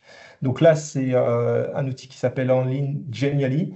Et donc, on a développé en fait un processus de questionnement des usages d'un projet d'aménagement ou d'un bâtiment sur un outil en ligne. Et donc, cet outil il est en ligne sur notre site de façon libre d'accès. Donc là, on a non seulement utilisé des données open, mais on a aussi utilisé le no-code comme outil de développement d'outils. Et je voulais conclure peut-être là-dessus. Ça, c'est une vue de toutes les données qu'on peut trouver. Donc, on a une expérimentation qui s'appelle Changer de regard sur l'urbanisme commercial. Et on va aller chercher en fait toutes les données qui nous permettent de se dire quel projet de commerce on veut voir émerger sur les cas d'études. Et donc, on a des outils qui sont en ligne. On a des outils sur la résilience alimentaire, sur la consommation énergétique des bâtiments, sur le taux de vacances des bâtiments commerciaux, sur la localisation des acteurs de l'économie sociale et solidaire qui peuvent être activés pour faire un projet d'urbanisme commercial. Et c'est comme ça qu'on va fonctionner, c'est-à-dire qu'on va aller chercher toutes ces données-là et les exploiter pour activer une nouvelle expérimentation avec les collectivités. Voilà, j'en ai terminé. Alors, j'aurais pu vous emmener faire un petit saut sur les sites, mais on le fera si on a le temps. Merci. Et il y a déjà une question de Thierry qui demande qui sont les porteurs des startups d'État. Alors, c'est ce qu'on appelle des intrapreneurs. Alors, pourquoi intra? Parce que c'est des agents de l'ADEME ou de collectivités publiques, n'importe lesquelles, qui décident de passer de 100% de leur temps en ADEME à 50, puis 80, puis 100% dans leur start-up d'État et qui vont devenir chefs de projet. C'est-à-dire qu'ils vont avoir une équipe de 6-8 personnes avec des développeurs qui vont être soutenus par le dispositif beta.gouv. Et ces intrapreneurs, finalement, vont revenir après à l'ADEME une fois que l'outil aura atteint son but ultime, c'est-à-dire d'être porté par d'autres de façon libre et en accès libre. Donc, c'est bien des agents de l'État qui sont les intrapreneurs des startups d'État. Donc, des collègues, ça pourrait être moi, ça, voilà. Moi, j'ai une question. Est-ce qu'il y a des services que vous avez vus, que vous avez développés, qui utilisent des données d'observation pour prendre des décisions ou en aide des collectivités. Alors, des services, en fait, les données d'observation, elles sont essentielles pour nous dans notre expérimentation ZAN. On a besoin de deux types de données. Par exemple, c'est les données des fichiers fonciers du CEREMA qui caractérisent en fait la consommation d'espaces naturels agricoles et forestiers. Mais on a aussi besoin de données d'observation qui cette fois-ci sont portées au niveau de l'OCSGE, c'est l'observation des sols à grande échelle. Là, c'est des données IGN qui permettent de caractériser au niveau de la parcelle, cette fois-ci, l'artificialisation. Alors, parce que la loi, en fait, a défini qu'on allait observer sur les 10 ans qui viennent la consommation des NAF, donc les fichiers fonciers, mais on a aussi, d'ici 2050, la loi est toujours active, la nécessité d'observer les données d'artificialisation des sols, donc c'est-à-dire la nature même du sol. Donc, en fait, cette observation, pour nous, c'est un outil. Mais ça ne constitue pas le cœur de notre expérimentation qu'on a appelée ZAN, puisqu'en fait, nous, l'objectif, c'est que ces outils soient utilisés correctement, mais surtout qu'on ait un changement de modèle d'urbanisme dans les collectivités qu'on embarque. Et donc, du coup, on s'est aperçu, comme je vous disais, en explorant la problématique, que ce n'était pas tellement un outil d'observation qui était problématique ou qui n'était pas, mais c'était plutôt des dispositifs de sensibilisation des élus qui nous manquaient. Donc on a développé par exemple des quiz sur les idées reçues, des quiz, des formations sur le ZAN. Et donc ce côté changement de modèle et changement de comportement, c'est dans la partie invisible dont je vous parlais, il a été pour nous plus important dans l'expérimentation même que les outils d'observation. Et heureusement, ces outils d'observation ont été développés notamment par l'IGN et on va s'en servir, mais ce n'est pas au cœur de la priorité actuelle sur la sobriété foncière. Merci. Il a une autre question concernant quelle est la marge des manœuvres des collectivités et élus locaux dans une politique nationale principalement pilotée par l'offre et non par les besoins. Alors moi, en tant qu'élu, Tu pourrais répondre à cette question. Pour les élus, c'est compliqué. C'est compliqué, mais pour autant, je vais vous donner un exemple. Euh, on a dans un schéma de cohérence territoriale ce qu'on appelle un DACL, c'est un document d'aménagement commercial et logistique. C'est un document dans lequel une collectivité peut décider de dire, je souhaite sur mon territoire tel type d'offre commerciale à tel endroit, et je veux qu'il y ait tel équilibre entre le centre et la périphérie sur l'aménagement commercial dans ma collectivité. Et je souhaite que tous les projets qui me seront déposés en autorisation de permis de construire ou en autorisation d'aménager répondent à ces critères-là d'équilibre centre-ville. Et donc, du coup, ce document-là, il est rédigé par la collectivité, il est voté par la collectivité. Et donc, c'est un outil puissant pour un petit peu cadrer les choses.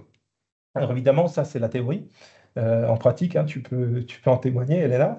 Une collectivité publique est soumise à des, euh, des contingences privées de promoteurs qui souhaitent développer, mais elle peut pour autant cadrer ces documents d'urbanisme pour essayer d'amener vers l'intérêt général la manière de faire la ville. Mais en tout cas, ce qui est certain, c'est que si on fait confiance uniquement à la sphère privée pour construire la ville dont on a besoin, on ira certainement vers une ville qui va promouvoir l'obsolescence de certains bâtis, par exemple l'urbanisme commercial. Si on laisse le marché libre filer, ça sera chaque construction nouvelle commerciale qui va essayer d'aller choper les zones de chalandise des autres commerces et donc programmer finalement l'obsolescence des commerces précédents. Donc du coup,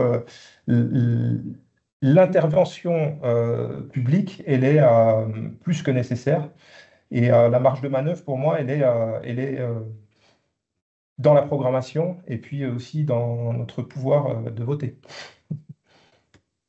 Merci. Mais tu pourrais compléter, Elena, là-dessus. Ah, je suis d'accord. Nous, Valbonne-Sophie Antipoli, c'est un territoire qui a beaucoup de pression immobilière par les promoteurs. Donc Toujours difficile, mais oui, je suis d'accord. Il faut quand même avoir une vision parce que sinon, ça c'est clairement, et surtout dans un endroit où il y a beaucoup de bureaux, on a la tendance à construire du neuf et de laisser à côté les bâtiments obsolètes. Alors, il a une autre demande. Alors, hier encore à l'IAE de Paris, nous abordions la question du financement des infrastructures situées au rapport Terra Nova de Benoît Thiron. La question des PPP étant abordée, comment garantir la mise en place d'innovations responsables prenant en compte les impératifs en temps de diligence et que ici, avons-nous envisagé de créer des groupes d'acteurs experts privés pour contribuer à la conception des projets? Je suis désolé, Elena, j'ai pas du tout compris, C'est sur la chat. la question. Sur le chat, parce que moi j'ai une question. Devrions-nous penser à des appels d'offres permettant de prendre en compte les limites esthétiques de présentation d'énergie à Marseille? Mais j'ai rien d'autre. Moi sur le chat, j'ai pas la question en fait. Euh, alors, bah, j'essaie de, de relire. Euh, hier encore. Sinon, vous me l'envoyez, j'essaierai d'y répondre parce que là j'ai vraiment pas du tout compris le sens de la question, quoi. Ouais. Désolé. Bah oui, je vous l'envoie. Comme ça.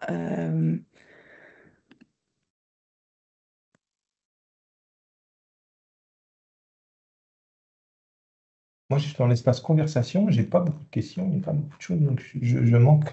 J'ai peut-être pas l'espace chat, j'en sais rien. Alors, là, je l'ai envoyé par mail.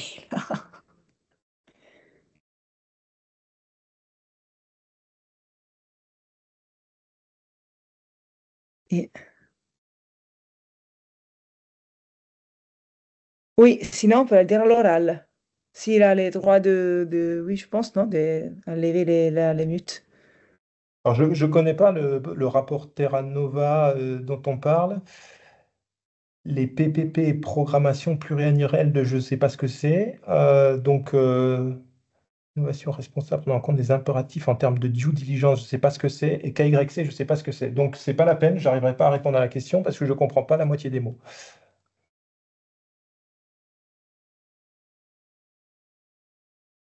Mais je Ok. pense que Philippe pourrait peut-être y répondre, hein. PPP, c'est partenariat public-privé. Ah, d'accord, c'est les partenariats publics-privés, oui. Ok.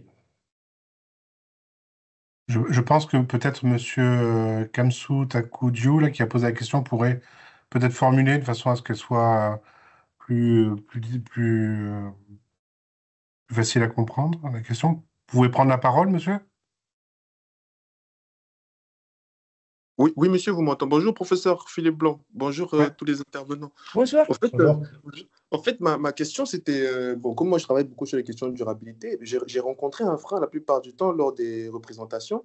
C'est le fait que souvent, nous, en économie, à l'époque, on parlait de l'inefficience, X-inefficiency liée à la bureaucratie, et c'est-à-dire des projets, en fait, qui avançaient jusqu'à un certain niveau de maturité et qui n'étaient pas motivés par une connaissance suffisante des besoins des consommateurs.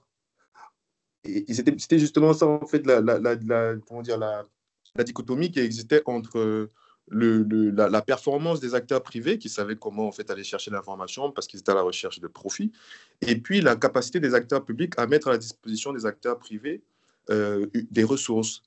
Bon, la question, c'est de savoir, bon, comme on parle d'infrastructures publiques, est-ce qu'il ne serait pas intéressant de mettre en place des groupes d'experts privés qui interviendraient dans le cadre de réunions afin de dresser des recommandations qui pourraient être par la suite être implémentées avec le secteur public, par le secteur public? Alors, moi, je vous invite à voir le projet Capacities, en fait, qui est porté par le CEREMA, qui justement, en fait, c'est un projet qui permet de se dire comment on sort du système catalogue de solutions proposées par les acteurs privés auprès des collectivités et collectivités qui disent ça répond pas à mon besoin. J'ai un outil qui n'est pas. Et donc, du coup, Capacities, c'est un projet qui a justement eu vocation à mettre autour de la table les acteurs fournisseurs de solutions, donc par exemple les acteurs du numérique, les collectivités et les usagers de ces solutions-là, pour en fait être certain qu'au moment où sont lancés des appels d'offres des collectivités, les acteurs sont capables de répondre. Et inversement, c'est-à-dire de faire matcher l'offre et la demande. Donc, il y a notamment un livrable qui a été produit qui s'appelle Questionner son pourquoi, qui permet de rebalayer tout les questionnements de la collectivité en disant, voilà, vous êtes fournisseur de solutions du numérique auprès des collectivités, voici les défis que je vous demande de relever, voici les problématiques que je veux que vous abordiez et en quoi votre produit va répondre parfaitement à cette problématique, sachant que je mets de côté toutes les fonctionnalités autres de l'outil. Et donc, et les acteurs d'ailleurs du numérique dans ce projet-là, Capacities, ont été plus que emballés par l'idée parce que effectivement, ils ont des solutions à proposer numériques et ils sont capables en fait de cibler les problèmes. Mais simplement, il y avait un problème de compréhension entre l'offre et la demande. Et ce projet, je vais vous partager le lien. Je vous invite à aller soit rencontrer le CEREMA, soit aller voir les livrables qui sont déjà produits, puisque c'est un projet Capacities. Info. Merci beaucoup.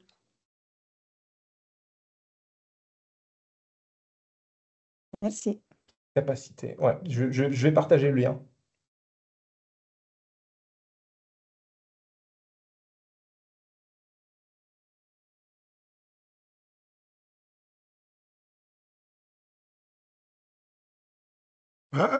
J'avais un commentaire, si vous le permettez. Je trouve que la démarche que vous avez, M. Canac, est vraiment très intéressante. Ce qui me fait dire que le souci que vous avez au niveau des espaces urbains, on devrait le décliner dans les autres espaces, en fait. Et on voit que, enfin, par exemple, dans le territoire du parc naturel régional des Préalpes d'Azur, les communes sont totalement démunies parce qu'elles n'ont pas d'outils de décision et justement collective, territoriale, pour faire face au développement, par exemple, des énergies renouvelables. Faire face dans le sens pas forcément négatif, mais ne pas se laisser déborder et justement avoir le sens du commun, ne pas morceler les décisions à l'échelle des communes, ne pas être juste en vis-à-vis des développeurs projet un à un, et d'avoir une vision, des outils de vision un peu globale, territoriale. Et donc, ce que vous avez développé, je pense que, alors je ne sais pas si c'est dans le discours que vous l'avez mis à l'échelle urbaine, mais je suis sûr que les mêmes logiques sont aussi intéressantes dans d'autres territoires et d'autres structures du territoire. Oui, alors il y a un bon réceptacle aussi pour ça. Je vous invite à le regarder. C'est le Lab 2051 qui est porté par le ministère de la transition, par les ministères de la transition écologique, le Bureau aménagement durable. Et c'est justement en fait un dispositif qui permet en fait de voir à quel point les solutions peuvent être capitalisées. Et c'est porté par AD. Mais je n'ai pas accès à l'accès conversation pour partager les liens, c'est dommage. C'est bizarre, hein, normalement, vous devriez. Hein. Ouais. Et si je regarde Lab 2051 et que je vois le titre, c'est Incubateur des projets urbains innovants. Oui, mais quand Mais même, c'est plus loin, c'est plus large que ça, c'est ça? ouais, parce que quand on parle d'urbanisme, évidemment, il y a le côté systémique qui arrive derrière. Et au final, quand on parle d'urbanisme, on parle d'aménagement, donc vivre un territoire. Donc Ok, c'est plus large ouais, que ouais, le périmètre urbain stricto sensu. Ok, merci. ouais.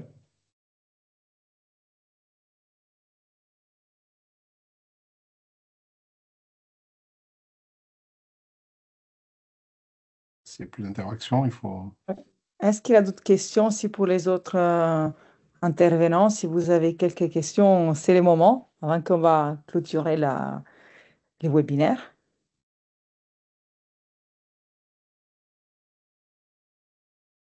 Ou sinon, vous pourrez contacter les intervenants si vous aurez des questions après. Je me permettrai de revenir vers vous, Monsieur Canal, pour discuter. Je sais que vous n'êtes pas très loin, même connecté au CMF d'une façon ou d'une autre. Et donc, ce sera avec, enfin, si vous le souhaitez, j'aimerais beaucoup discuter avec vous de tous ces aspects qui sont vraiment intéressants et pour lesquels on voit vraiment des parallèles avec le travail qui a été mené dans le cadre de Destiny, de manière très focus sur Marseille, etc. On voit quand même des intérêts, des soucis, enfin, dire des considérations qui sont très proches. Donc c'était vraiment, enfin, je trouve que l'articulation était intéressante et j'aimerais bien pouvoir continuer à discuter de ça si vous le souhaitez. Bien sûr. Merci en tout cas, Elena, pour l'organisation. Merci à vous. Dis-moi si les présentations, oui, je pense que seront mises en ligne et après aussi l'enregistrement sera disponible. Ok. Donc normalement, vous pourrez après récupérer tout. Bon, alors je vous remercie. C'était vraiment, vous avez vraiment posté des choses très très intéressantes et je vous donne un rendez-vous pour les prochains webinaires. Merci. Merci de l'organisation et à bientôt. Au revoir. À Au revoir tout le monde. bientôt. Au Au revoir. revoir. Merci à tous, au revoir.